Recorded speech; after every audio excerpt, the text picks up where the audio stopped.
ఇదైతే ఏంటో కాదు చేపల పులుసు తిన్నాకైతే తీసాననమాట. దడుచుకోవద్దే. నా స్టైల్‌లో ఈజీగా బ్యాచిలర్స్ కూడా ప్రాసెస్ అయితే చెప్పేస్తా చేసేసుకోండి. అండ్ ఇక్కడొచ్చేసి ఫస్ట్‌గా పెద్ద సైజు నిమ్మకాయ అంత చింతపండు అయితే తీసుకొని నానబెట్టండి. ఆ తర్వాత మిక్సీ జార్‌లో ఉల్లిపాయ, వెల్లుల్లి, అల్లం, ధనియాలు ఉంటే కొబ్బరి కూడా వేసుకోండి బావుండిద్ది. అండ్ మెత్తగా పేస్ట్ అయితే పట్టేసుకోండనమాట.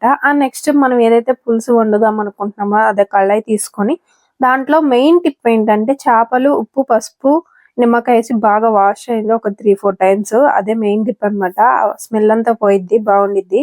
అదే కళాయిలో చేప ముక్కలేసి మీకు తగినంత కారం, ఉప్పు, పసుపు, పచ్చిమిర్చి అండ్ అలాగే పేస్ట్ వేసి కలయబెట్టండి మంచిగా మొత్తం. పసుపు క్లిప్ అయితే మర్చిపోయాననమాట యాడ్ చేయటం. అండ్ ఆ తర్వాత ఇక్కడొచ్చేసి మంచిగా కలయబెట్టినాక ఆయిల్ మెయిన్ ఇంపార్టెంట్ కదా! సో, ఆయిల్ కూడా అయితే వేసుకోండి. అండ్ కరివేపాకు నాకు దొరకలేదు మీరైతే వేసుకోండి.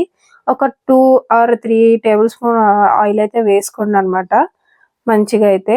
అదంతా మళ్ళీ మంచిగా మిక్స్ చేసి మనం నానబెట్టిన చింతపండు పులుసు ఉంది కదా! అది కూడా పోసి కలిపేసి స్టవ్ మీద పెట్టేయండి. నేనైతే కొత్తిమీర ముందేసా. మీరు లాస్ట్‌లో దింపే ముందు ఎయండనమాట. చాలా బావుండిద్ది. సింపుల్ టేస్టీ చేపల పులుసు. మీకెలా అనిపించిందో కామెంట్ సెక్షన్‌లో కామెంట్ చేయండి. మీకు నచ్చకపోవచ్చు ఆఫ్‌కోర్స్.